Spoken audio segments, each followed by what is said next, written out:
Radio Educación desde la Colonia del Valle en la Ciudad de México. Radio Educación.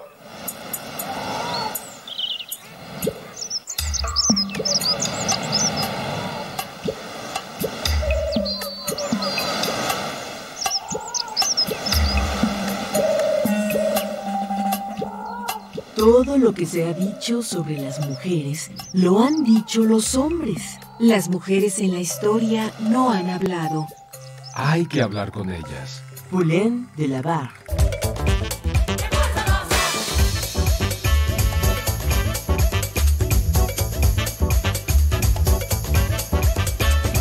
Las mujeres contamos.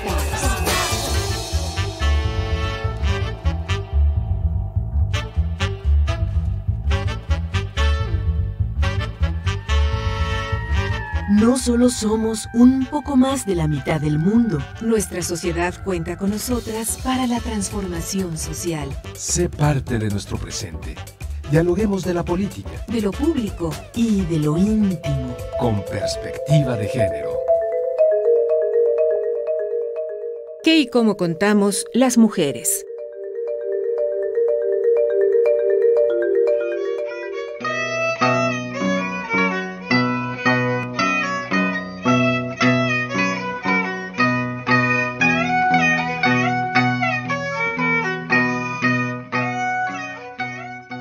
Gema, Carolina y Berta no estarán más entre nosotras. Fueron asesinadas, pero esos crímenes nadie los ve.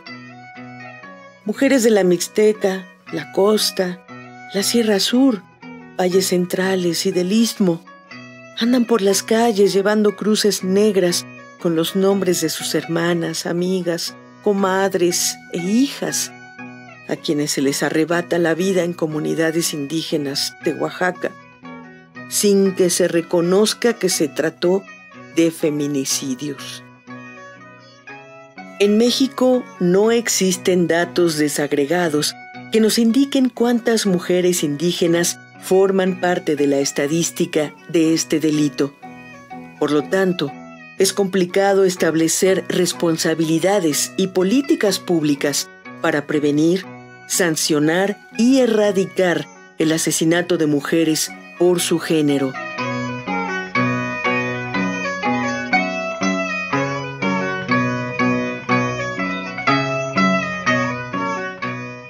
El cuerpo de Gema fue encontrado en vía pública con signos de tortura.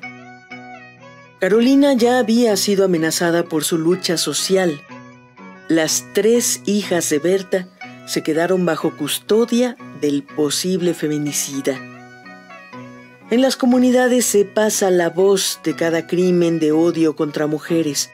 Sin embargo, las historias se diluyen al registrarse un ataque más, que pronto será invisibilizado.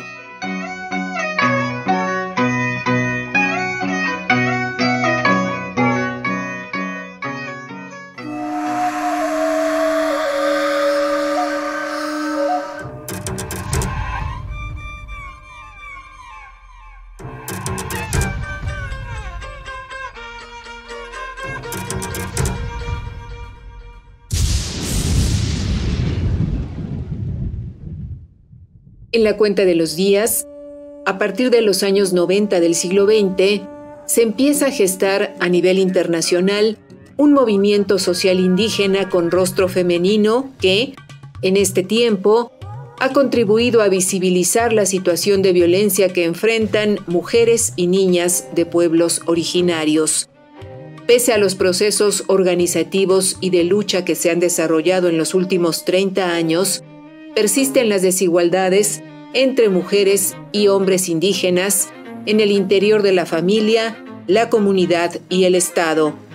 En el programa de esta noche abordaremos el tema ¿Las mujeres indígenas son invisibles? Damos la bienvenida a nuestra invitada. ¿Podrías presentarte para nuestras audiencias? Sí, claro. Hola, buenas noches. Mucho gusto y gracias por la invitación. Yo soy Lucero Ibarra Rojas.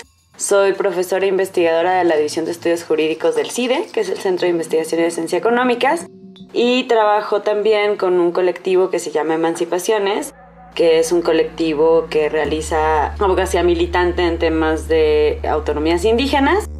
Me dedico principalmente a la investigación en áreas de derecho, de sociología jurídica, de temas de género. Hice un doctorado en Derecho y Sociedad en la Universidad de Milán. Soy abogada. Muchas gracias por tu participación en Las Mujeres Contamos. Gracias a ustedes por la invitación.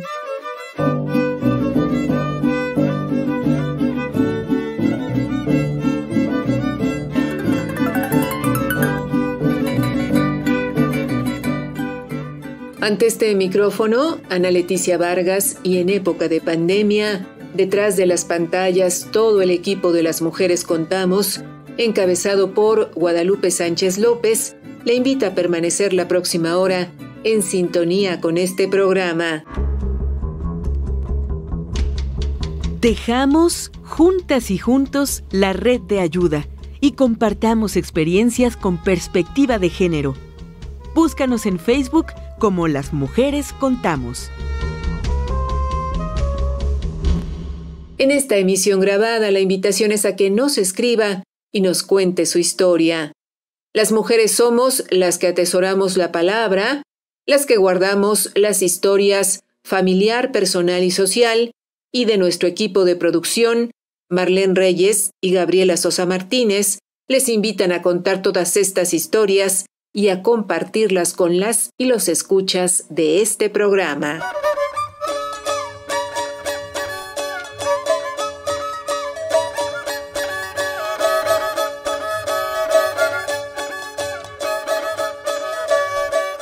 En esta emisión grabada de Las Mujeres Contamos, nos convoca el tema Las mujeres indígenas son invisibles. Nuestra invitada es la doctora Lucero Ibarra Rojas, profesora investigadora titular del CIDE, Centro de Investigación y Docencia Económicas, e integrante del colectivo Emancipaciones.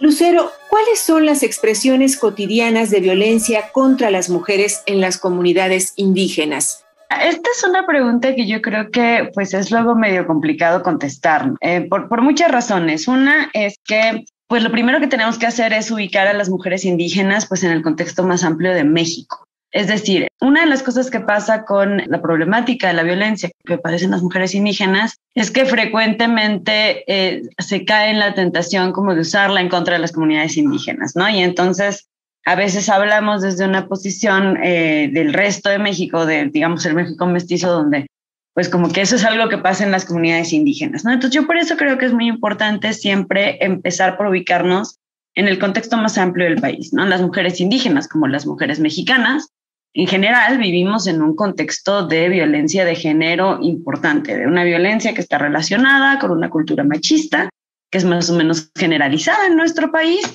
y que se expresa de diversas formas y con diversas violencias, la violencia física, la violencia emocional, la violencia sexual, ¿no? Luego es cierto que además de ese contexto generalizado que nos toca asumir a toda la sociedad mexicana como sociedad, hay violencias que son específicas, ¿no? Que les toca particularmente a las comunidades y que son violencias que están relacionadas pues con distintas cosas.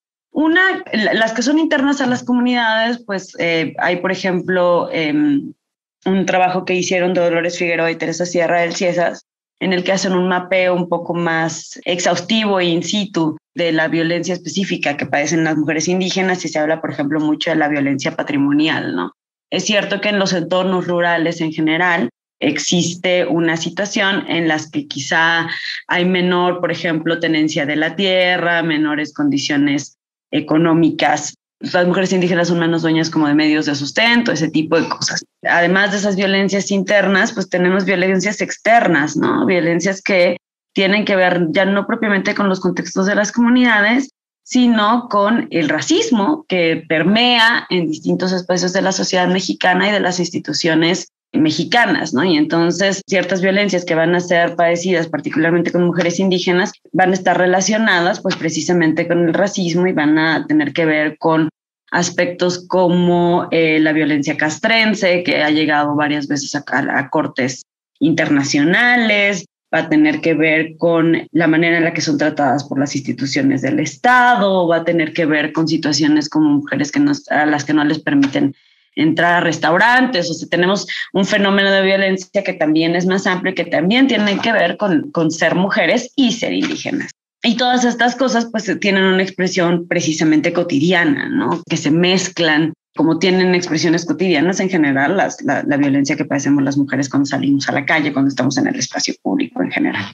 Sobre estas violencias específicas de las que hablabas, internas y externas, ¿se documentan, se realizan registros estadísticos, se da seguimiento a las consecuencias que tienen sobre la vida de mujeres y de niñas indígenas? En realidad, una de las principales críticas, por ejemplo, que retoman Dolores Figueroa y María Teresa Sierra, es precisamente que uno de los problemas que tenemos con la estadística es que esa estadística no se construye o no suele tomar en cuenta las particularidades de las violencias que se padecen en contextos de mujeres indígenas. En general, si nosotros pensamos en la estadística de violencia, vamos a encontrar que siempre tiene muchas limitaciones, ¿no? La violencia de género, las ONGs, que son las que frecuentemente acaban documentándola para hacer sus procesos de petición de alerta de la violencia de género, pues una de las cosas que señalan es que es precisamente difícil encontrar esta documentación en general en violencia de género, ¿no? Pensemos que pues muchos de los feminicidios tienden a reportarse como suicidios, la gente luego no necesariamente denuncia ese tipo de violencias. La violencia de género, por ejemplo, la violencia en las calles, pues casi nunca se denuncia, ¿no? Entonces lo que tenemos son como estadísticas más testimoniales, preguntas de si te ha pasado algo, de si te han tocado en la calle, pero pues en general esa estadística es difícil de formar. Y luego en el caso de las mujeres indígenas, una de las críticas incluso al trabajo que realizan a veces las ONGs es que no ponen atención a las particularidades de esos contextos, ¿no? Entonces, si de por sí tenemos una subrepresentación estadística o de documentación de la violencia en general y de la violencia de género en particular, vamos a tener aún mayor subrepresentación o va a ser aún menos evidente cuáles son las violencias que corresponden precisamente al contexto específico de mujeres indígenas. Ahora bien, doctora Lucero Ibarra Rojas, tenemos entendido que desde los años 90 del siglo XX, cuando menos, empieza a gestarse a nivel internacional un movimiento social indígena que tiene un rostro femenino y que en todo este tiempo ha contribuido justamente a mostrar la situación de violencia que enfrentan mujeres y niñas de pueblos originarios. Con este contexto en mente, ¿se justifica en el año 2021 podemos seguir hablando de que se mantiene la invisibilidad de las mujeres indígenas? Efectivamente ha habido un proceso de mayor visibilización de las mujeres indígenas, ¿no? Y esto hay que recordar que tiene, como ya les decía muy al principio, pues tiene, digamos, sus asegúnes. Significa varias cosas, es decir, una tiene que ver precisamente con que una de las principales problemáticas que a veces pasa cuando hablamos de mujeres indígenas es que se les piensa casi siempre así como que son las guardianas de la tradición, ¿no? Y entonces las mujeres indígenas son una especie de cómplices del status quo y el machismo, ¿no? Y entonces se les suele pensar como un bloque así homogéneo de tradición y luego algunas que se separan y son como las grandes líderes, ¿no? Y en realidad en el cotidiano, por lo menos en lo que yo conozco, las mujeres indígenas son muy dueñas de su contexto y han hecho mucho por recuperar y por transformar sus comunidades, ¿no? En muchos contextos de lucha, además de enfrentando represión del Estado, enfrentando muchas cosas, ¿no? Entonces eso nos da cuenta de cierta parte de la visibilización. Y otra parte de la visibilización de las mujeres indígenas, más o menos luminosa a su vez, tiene que ver también con que, pues, frente a las acusaciones de machismo que muchas veces se hacen a las comunidades, las mismas comunidades empiezan a entender que en la lucha por derechos, en la lucha por reconocimiento, también es necesario que haya un lugar real y visible para las mujeres.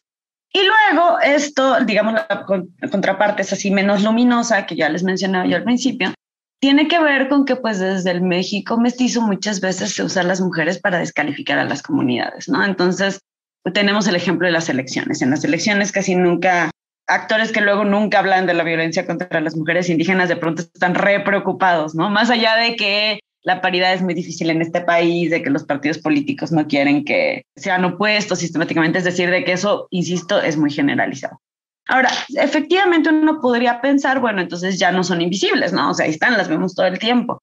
Y ahí creo que una de las preguntas que nos tenemos que hacer como sociedad en general es, bueno, ¿hasta qué punto esta visibilidad es una visibilidad real y hasta qué punto esta visibilidad es también una estrategia que precisamente está mucho más alineada con esta renovación del racismo. Y entonces, más que estar viendo a las mujeres indígenas, las estamos como objetivizando para hacer una queja de ciertos procesos políticos y de ciertas dinámicas sociales que están todavía en tensión, ¿no?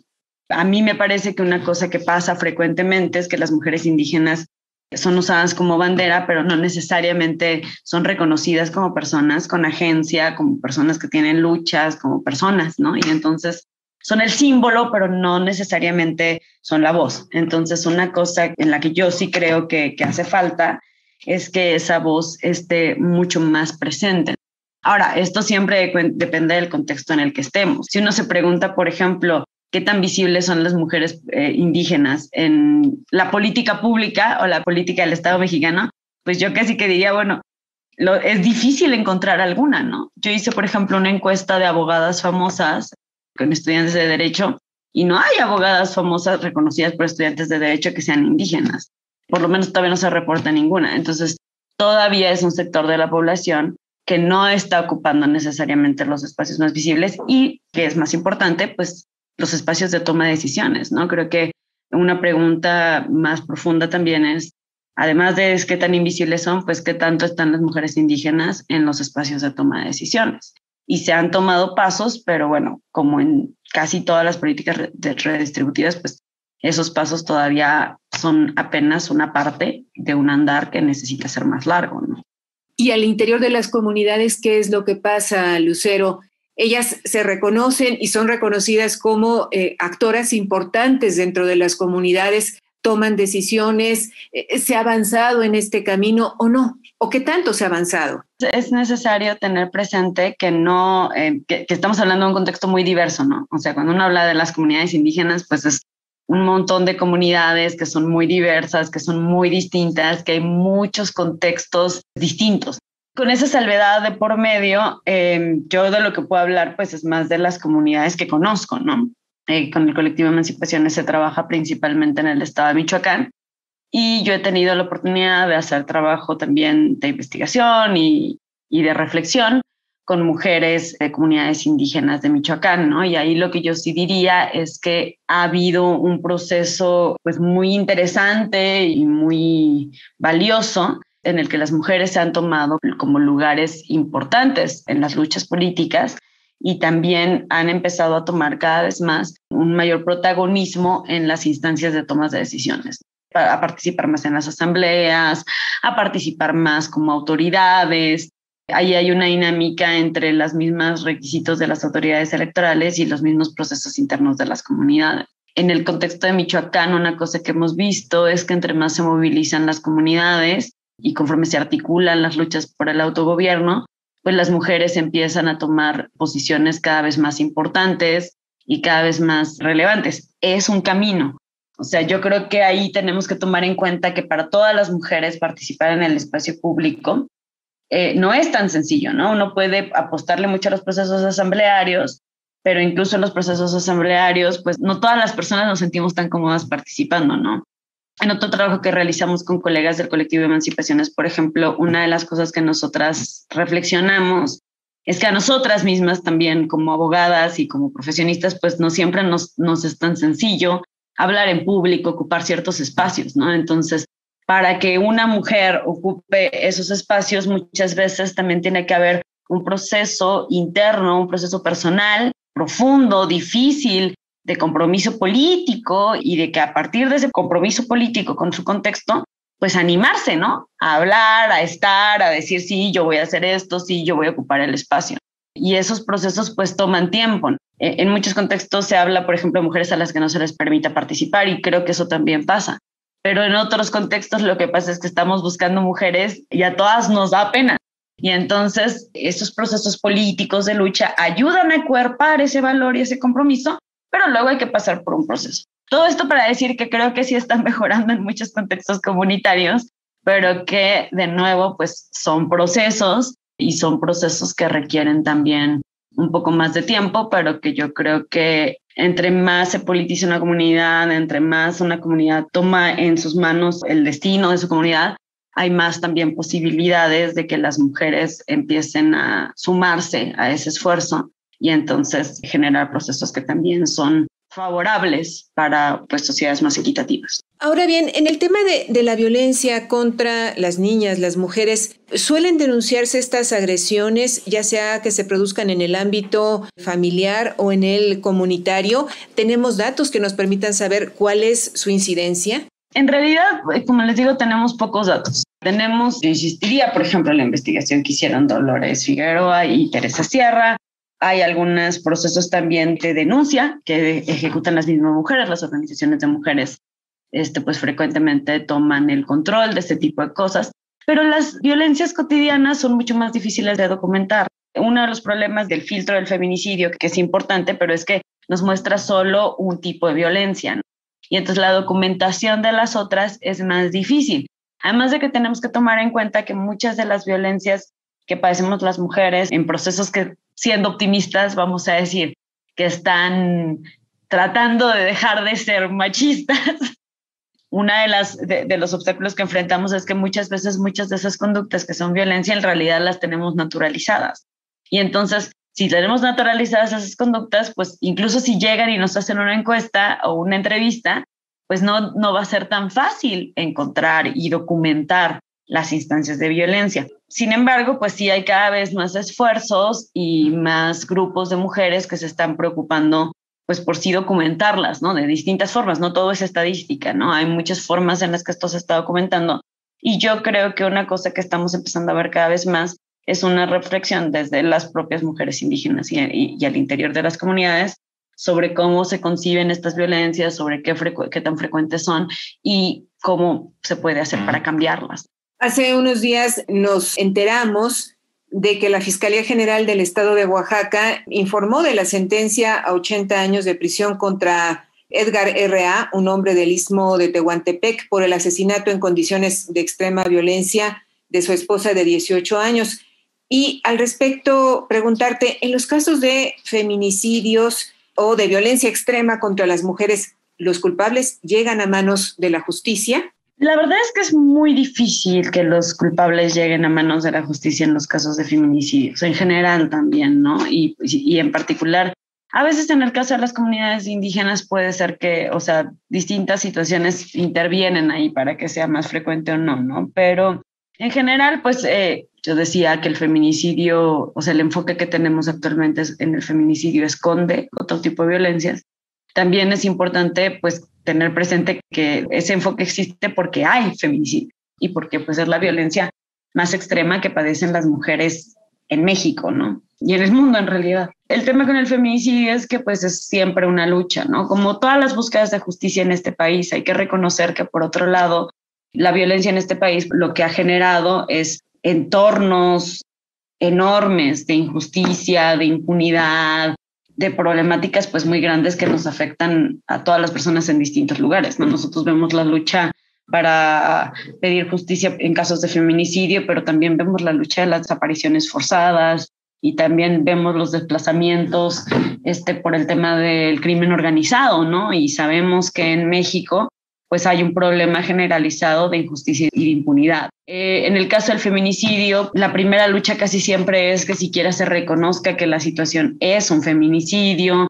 Luego es una lucha que te acepten la denuncia, es una lucha que las autoridades hagan su chamba, es una lucha después que la sociedad no justifique a los perpetradores. Todas esas cosas son pues luchas continuadas. Es noticia casi siempre en este país.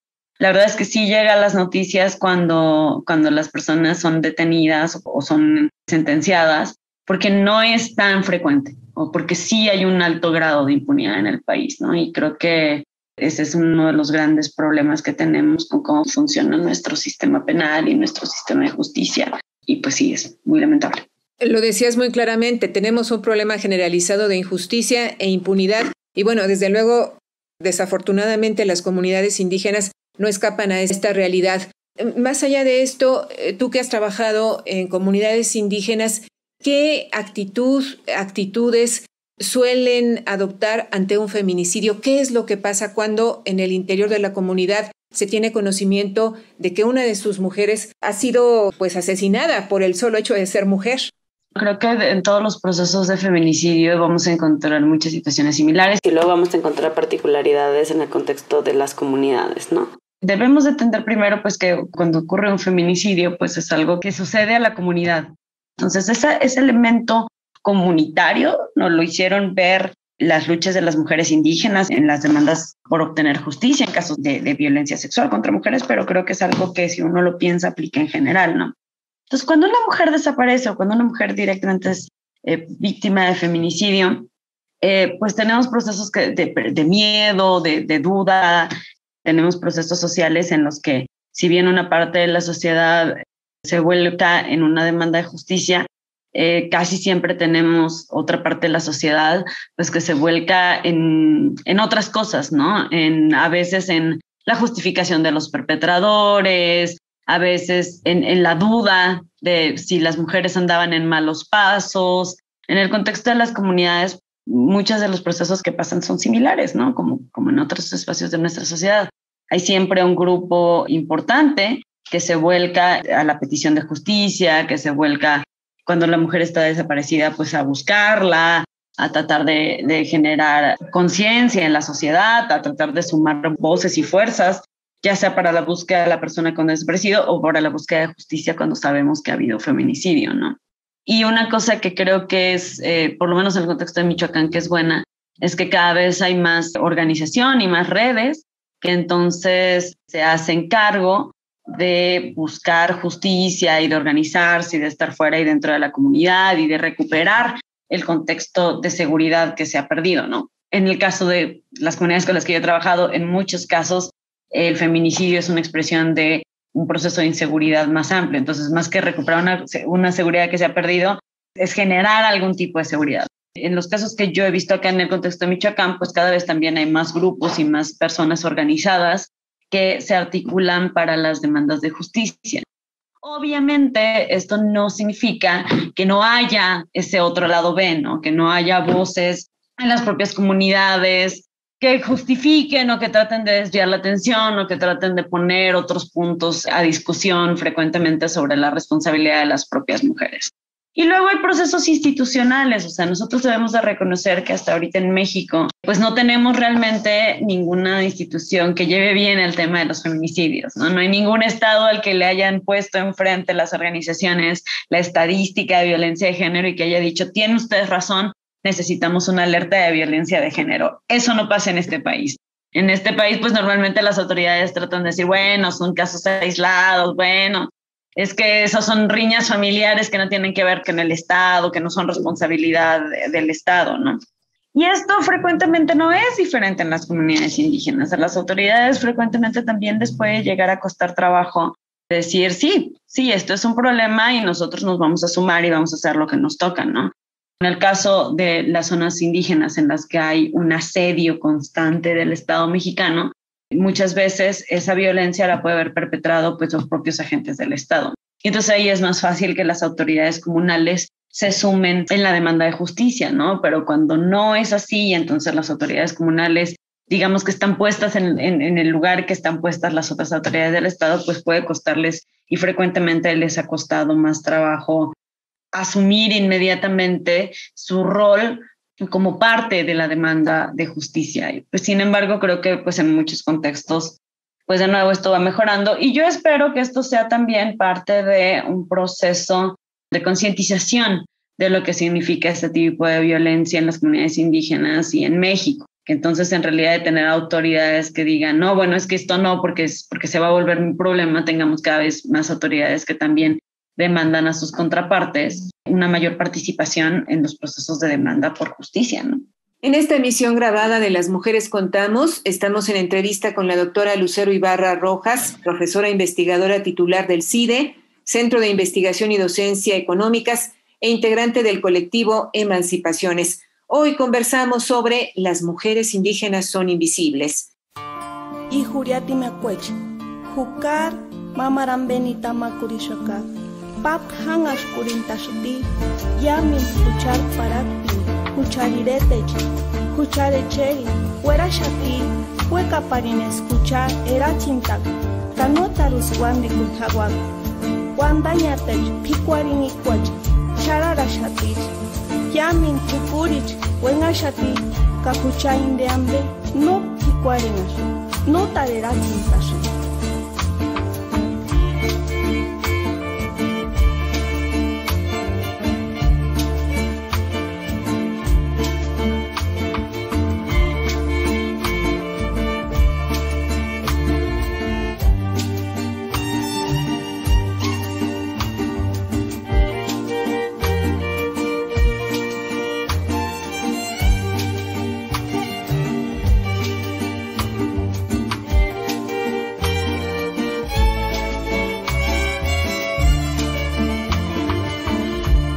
Ya se fueron los malos tiempos violentos, a los 4 elementos, por los 4 vientos, tiempos de justicia y dignidad.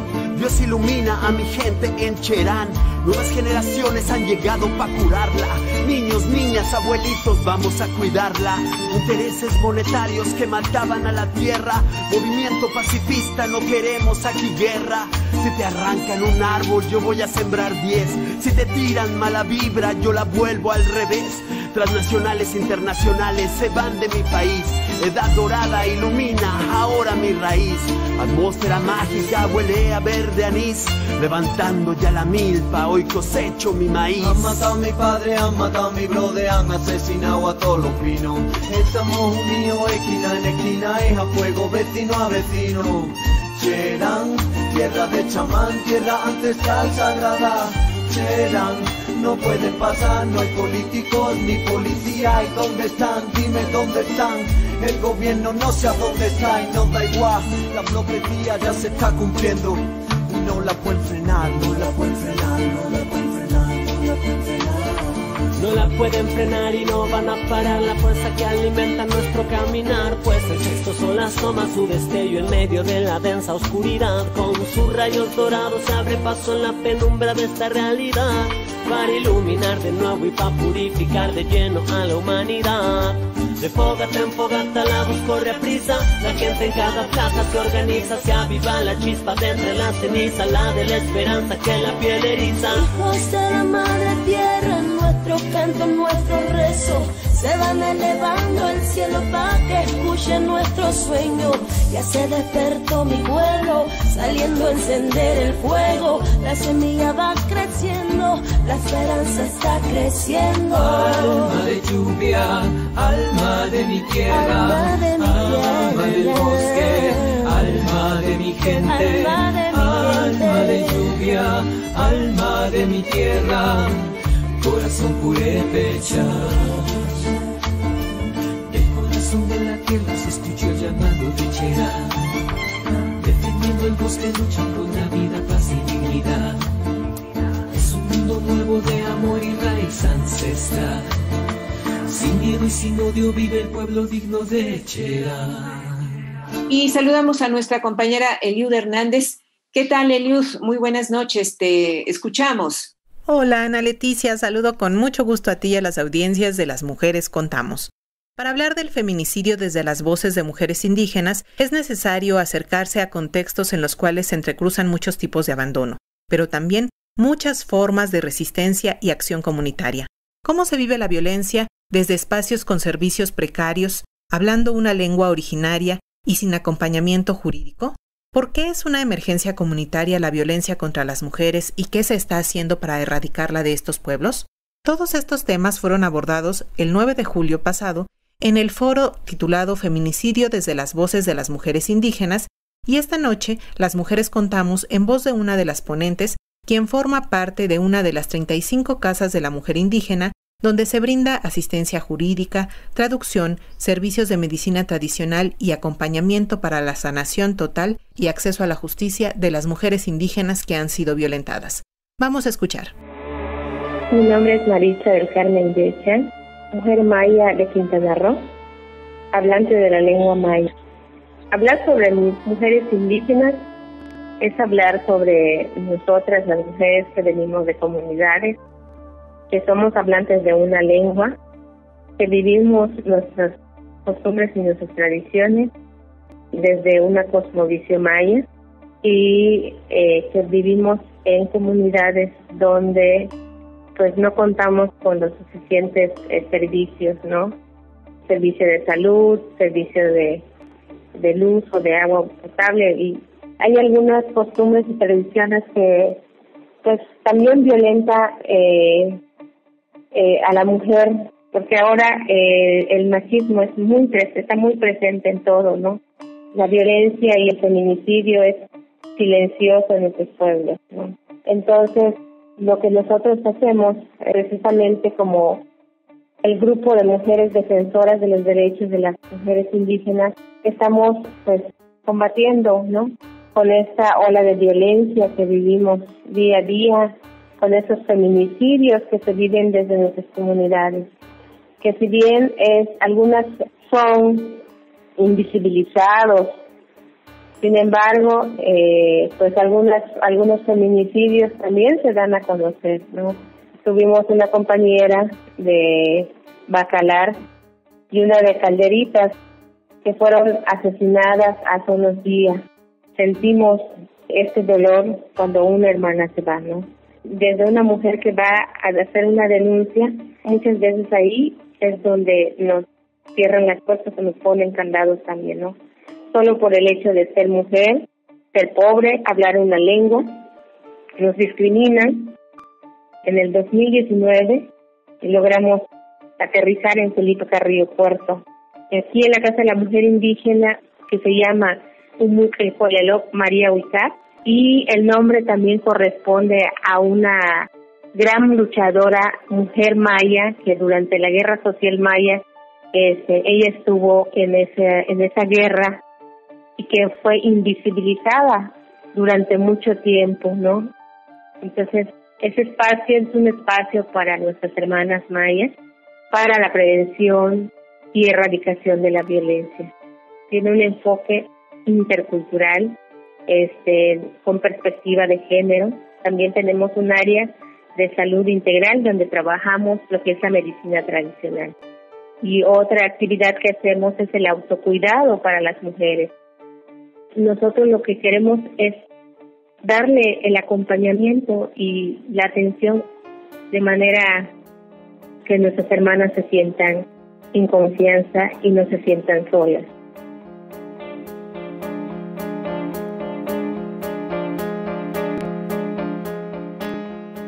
Muchas gracias, Salud Hernández. A nuestras audiencias les recordamos que esta es una emisión grabada, por lo que agradecemos nos hagan llegar sus mensajes a las redes sociales, donde estamos como Las Mujeres Contamos. Este martes nos acompaña en entrevista la doctora Lucero Ibarra Rojas, profesora investigadora titular del CIDE, Centro de Investigación y Docencia Económicas, e integrante del colectivo Emancipaciones. Con ella abordamos este tema, las mujeres indígenas son invisibles. Lucero, ¿qué es el colectivo Emancipaciones? ¿En qué consiste su trabajo y qué relaciones establecen con las comunidades indígenas? El colectivo Emancipaciones es una organización de abogados y abogadas. Bueno, originalmente éramos abogadas y abogadas. Ahora ya tenemos varios colegas que tienen otras funciones también.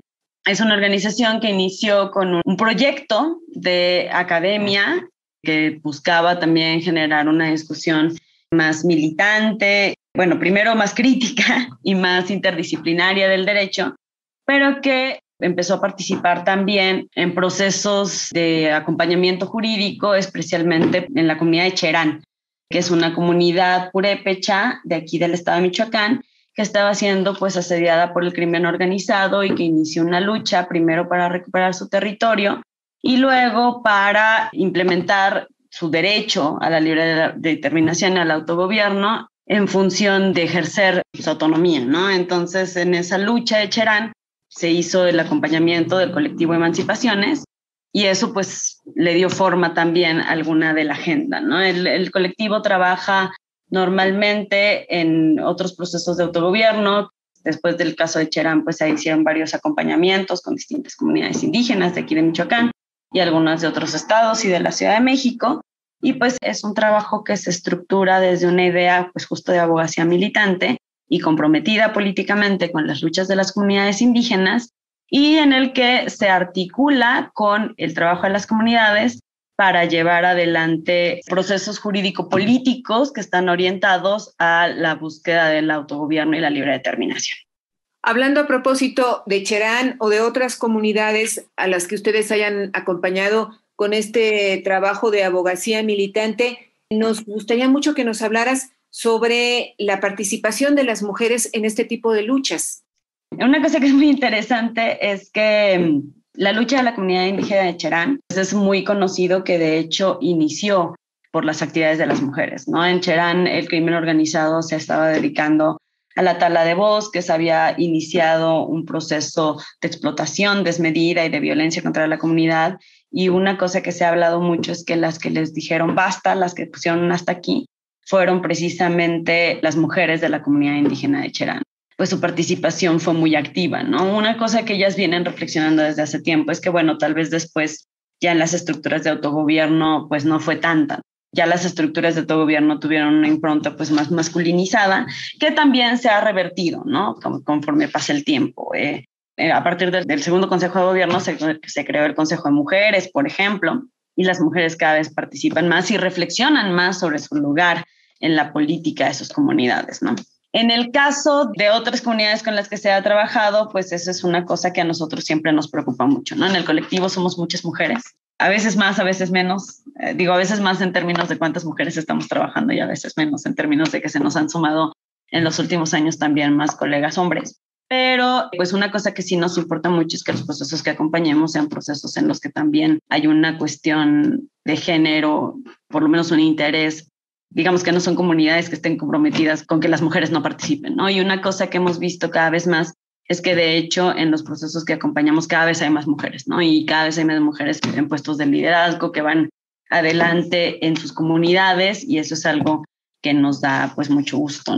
En muchos de estos procesos políticos las mujeres tienen un papel muy importante, y además es un papel que se va consolidando conforme el proceso político avanza. Doctora Lucero Ibarra Rojas, ojalá pudieras compartir con nuestras audiencias estas reflexiones que sobre su papel dentro de las comunidades están haciendo las mujeres indígenas. ¿Qué les preocupa? ¿Qué les interesa? ¿Hacia dónde están viendo? ¿Qué avances son los que quieren ellas lograr?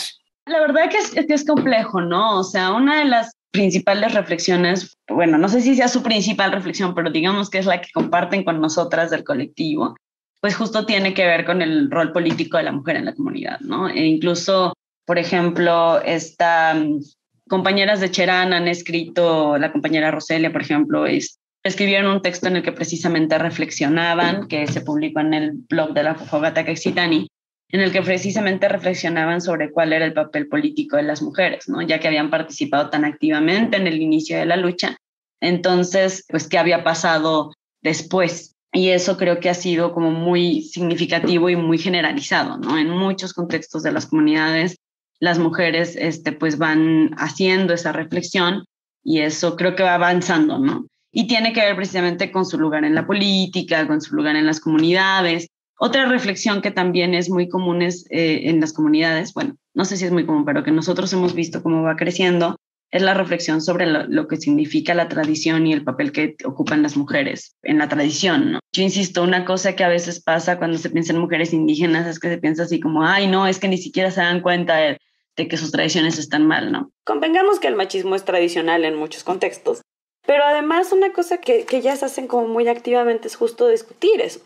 Discutir que parte de sus tradiciones son buenas, cómo las mujeres pueden participar de distintas formas, cómo los espacios domésticos, los espacios políticos, los espacios personales pueden tener un significado político importante, pero también sobre qué de eso quieren cambiar, qué de eso no les parece bien, qué de sus tradiciones no quieren continuar. Y eso creo que cada vez va avanzando más, ¿no? Al principio, cuando uno empieza a ver ciertos procesos políticos, la gente dice, no, bueno, las mujeres no quieren participar. Pero cada vez más se encuentran unas mujeres que dicen, no, espérense, nosotras queremos participar. Y además participamos. Y además hacemos cosas. Y además tenemos opiniones, ¿no?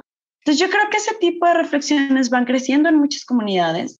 yo creo que crecen mucho también vinculadas con procesos políticos, que creo que cuando una comunidad está movilizada, este tipo de reflexiones cada vez son más partes de esa movilización, de esa politización, de ese preguntarse por el destino de su propia sociedad.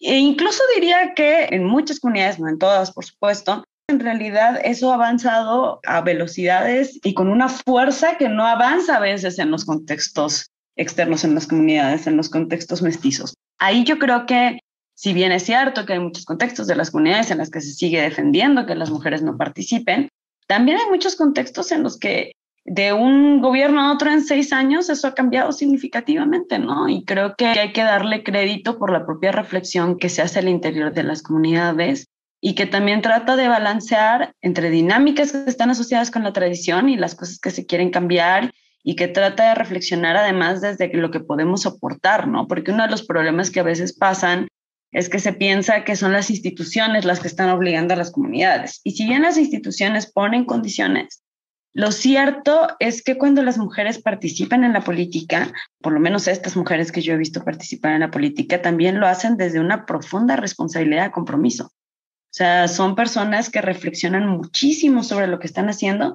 y que además tienen compromisos enormes con sus comunidades, ¿no? Y cuando reflexionan sobre el papel de la mujer y la tradición y la participación, todas esas reflexiones suelen ser reflexiones que no parten solamente del individualismo de cómo quiero yo que mi vida sea mejor, sino también parten de lo comunitario, de cómo creo yo que la situación para mi comunidad podría ser mejor y que mi comunidad podría ser mejor. Y parten de pensar también que su participación puede, de hecho, contribuir a sus comunidades. Y yo creo que eso es algo muy importante y que a veces hace falta en otros espacios más individualistas de reflexión feminista incluso. ¿Podríamos identificar factores que han contribuido a detonar este interés de las mujeres por participar, por discutir, por hacer cambios dentro de la comunidad? Bueno, un factor importantísimo son las propias luchas. O sea, las comunidades en lucha son, yo creo que espacios muy fértiles para la reflexión de temas de género, para la reflexión de temas de política, para la reflexión del racismo, para la reflexión del Estado. O sea, yo creo que ahí la lucha política ha tenido como un papel importante, ¿no? Lo que nosotros vemos, pues en el contexto de Cherán, por ejemplo, es precisamente eso. Cómo involucrarse en una lucha política es un factor que definitivamente ayuda a este tipo de transformaciones. Otra cosa que es súper importante es ya el proceso de otras democracias, que son estas democracias asamblearias que se están generando en muchas comunidades y que también generan espacios para ese tipo de reflexión, ¿no? Porque entonces, si todos somos constantemente parte de estos espacios en los que se define el destino de nuestras comunidades, pues obviamente eso también ayuda a generar ese tipo de responsabilidad y ese tipo de reflexiones.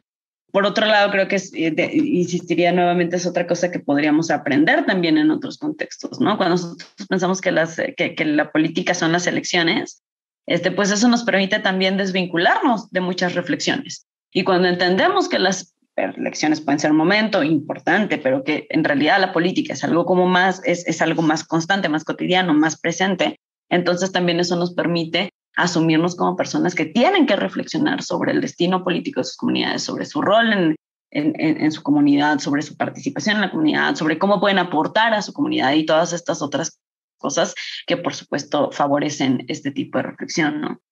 Hay, creo que también cada vez más, una reflexión más compartida y más, no sé si globalizada, pero digámosle más externa, que creo que cada vez más crece en la reflexión feminista en general, ¿no? O sea, nosotros podemos empezar a ver que cada vez más para las generaciones más jóvenes, el papel de las mujeres en la sociedad es una pregunta importante, ¿no? Y creo que en muchos entornos está creciendo la reflexión feminista y esto está llevando a cosas muy buenas. También está llevando a cosas malas, como el oportunismo político de algunos espacios y algunos partidos, pero sí creo que también hay un aumento de este tipo de reflexiones en general y eso pues tampoco pasa afuera o lejos o al margen de las comunidades indígenas, ¿no? Creo que eso también permea en muchos espacios para favorecer la reflexión, ¿no? Yo creo que en este momento estamos viendo pues cambios sociales que son muy importantes y que están generando un proceso pues súper relevante. En el artículo La demanda por justicia de género en una autonomía indígena, las mujeres de Cherán contra el feminicidio, de la que eres coautora, doctora Lucero Ibarra Rojas, plantean la pregunta: ¿cómo se enfrenta la violencia de género en el contexto particular de la autonomía indígena de Cherán? Al respecto, ¿qué nos dirías? Bueno, ese es un artículo que escribimos con varias colegas de Cherán, que en realidad es un artículo que emerge de un fenómeno muy terrible que fue el feminicidio de una de las comunidades de Cherán cuando ya estaba consolidada el proceso de autonomía. El caso de Cherán ha sido muy famoso en México porque fue pues, el primer caso en el que se logró la autonomía por mandato judicial. Pero en la medida que lograron sacar el crimen organizado, pues habían generado un proceso de mayor seguridad y lamentablemente esto se vio pues afectado por un feminicidio que se dio en la comunidad. Cuando se dio este feminicidio, una de las cosas que pasó es que hacia afuera de la comunidad había como una impresión de que no se había hecho nada, ¿no? Que la comunidad casi que no le había importado lo que había pasado y que entonces no había habido una reacción. Y pues yo había trabajado ya con un grupo que se dedica al estudio de la historia oral, que se llama Kexitani. Y ahí conocía a estas grandes mujeres de la comunidad y yo sabía por el contacto que eso no había sido así, que en realidad la comunidad había pasado un proceso sumamente complejo para enfrentar la situación, para organizarse, para reflexionar, para pensar cómo articular una demanda de justicia, teniendo mucha conciencia del compromiso político que implica el proyecto de autonomía de Cherán, cómo integrar eso ahí, ¿no? Entonces, de las coautorías que he hecho recientemente, esta sí la activé yo y invité a 3 grandes amigas y grandes personas, que son Yunuen Torres Asencia, Rosalía Rojas Guardián y Guillermina Tapia Fabiana, a que escribieran conmigo y que pudiéramos reflexionar sobre ese proceso que ya se habían llevado adelante, porque ya se estuvieron muy involucradas en la movilización para pedir justicia en el caso de Lupita Campanur, que fue pues la comunera que fue víctima de feminicidio, ¿no? Entonces, pues decidimos escribir este artículo pues para poner en evidencia que la comunidad no era cierto que no había pasado nada, no era cierto que había sido omisa, que no le había importado, sino que había pasado un proceso interno que era muy complejo, ¿no? Que incluyó una marcha, que incluyó una serie de movilizaciones, que incluyó también pensar cómo pedir justicia de una manera que se tomara en cuenta también a la familia de la comunera, que incluyó cómo ocupar espacios del gobierno de la comunidad y espacios comuneras para demandar justicia y para generar un proceso de reflexión y de concientización en la comunidad que creo que tuvo pues muchos elementos sumamente luminosos. Ya que estábamos en esa reflexión, la verdad es que también hubo una reflexión involucrada con lo que significa la autonomía en este contexto, ¿no? Una de las reflexiones que nosotras nos llevamos fue precisamente que cuando Cherán luchó por la autonomía, era una lucha que estaba muy guiada por la búsqueda de seguridad, por sacar a los malos del territorio y tratar de generar pues un contexto de mayor seguridad para la comunidad y salir de ser víctimas de esta gente, ¿no? Y que entonces lo que pasaba cuando ocurría un feminicidio es que se perdía la seguridad y se perdía una de las esencias de lo que significaba la autonomía para la comunidad de Cherán y para las mujeres de la comunidad de Cherán, ¿no? Porque entonces ahora otra vez ya no se podían mover solas, otra vez ya no podían ir solas a su casa. Y entonces esto nos llevó también a pensar en qué medida en ese contexto en particular la autonomía también requiere de que no haya feminicidios. O sea, la autonomía no puede ser compatible con estas formas de violencia de género.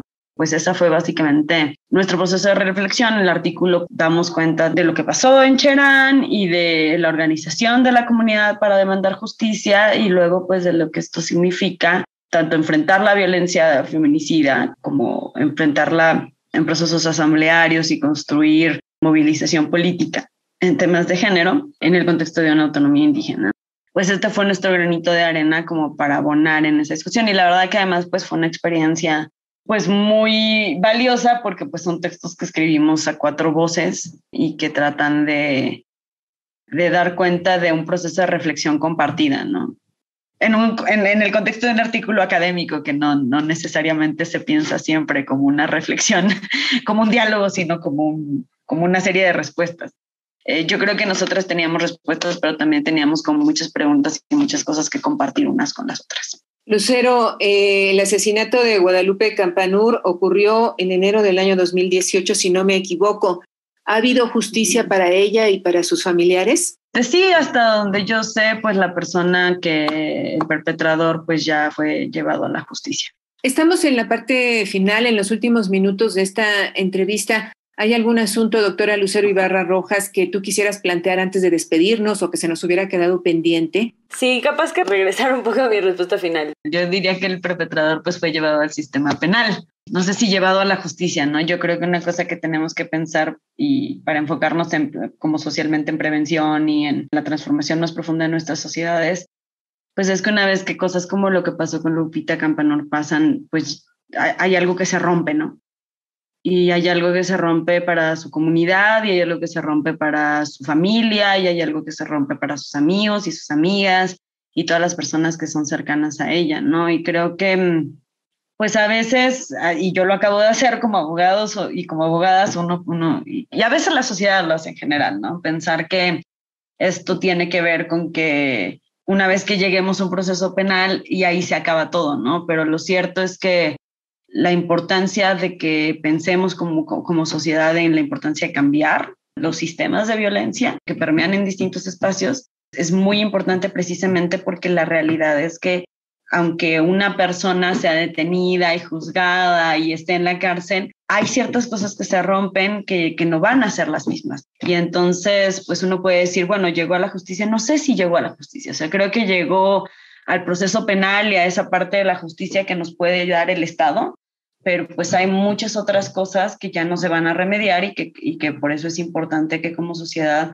nos enfoquemos precisamente en todos esos otros cambios de los que venimos hablando, que son en los entornos comunitarios, en los entornos sociales, para que pues esto pueda mejorar.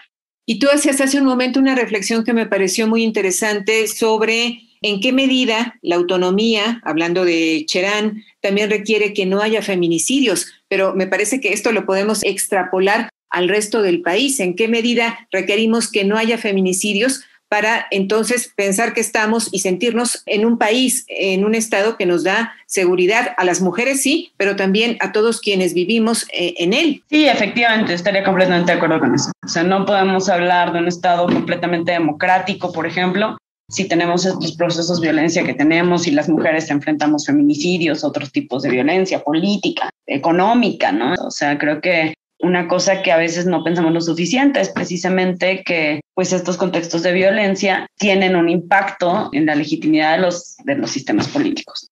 ¿Cómo podemos seguir el trabajo de la doctora Lucero Ibarra Rojas? Mi trabajo académico pues está en el internet, está en ResearchGate, en las páginas esas de academia, ¿no? Pues en el colectivo Emancipaciones, el trabajo que se realiza, pues tenemos una página de Facebook que es más o menos activa y estamos en Twitter también. Bueno, yo también tengo un Twitter en el que reposteo todo lo que hacemos tanto en el colectivo como yo personalmente, y el colectivo Emancipaciones pues eso está en Twitter y en Facebook.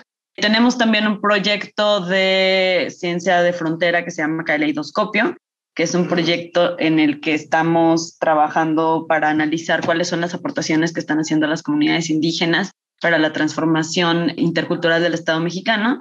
Y en este proyecto, pues uno de los puntos que nos interesa es precisamente el tema de la participación política de las mujeres en las comunidades. Y en el proyecto de Caleidoscopio también tenemos, creo que tenemos Facebook e Instagram. Y estamos generando, en ese proyecto en particular, pues generamos muchos materiales de consulta, infografías. Estamos por lanzar nuestra página web, que es un proyecto de maneras digitales para documentar los procesos de autogobierno en distintos estados de México y así. Pues agradecemos muchísimo a nuestra invitada, a la doctora Lucero Ibarra Rojas, su participación en Las Mujeres Contamos, y nos despedimos. Muy buenas noches. Buenas noches. Las Mujeres Contamos, un programa hecho por mujeres y hombres en equidad. Participamos en este programa el equipo de Las Mujeres Contamos, Eliud Hernández, Edith Díaz, Guillermo Lagarda, Gabriela Sosa Martínez, Marlene Reyes y Ana Leticia Vargas, en una producción de Guadalupe Sánchez López. Muchas gracias por su atención y hasta la semana entrante.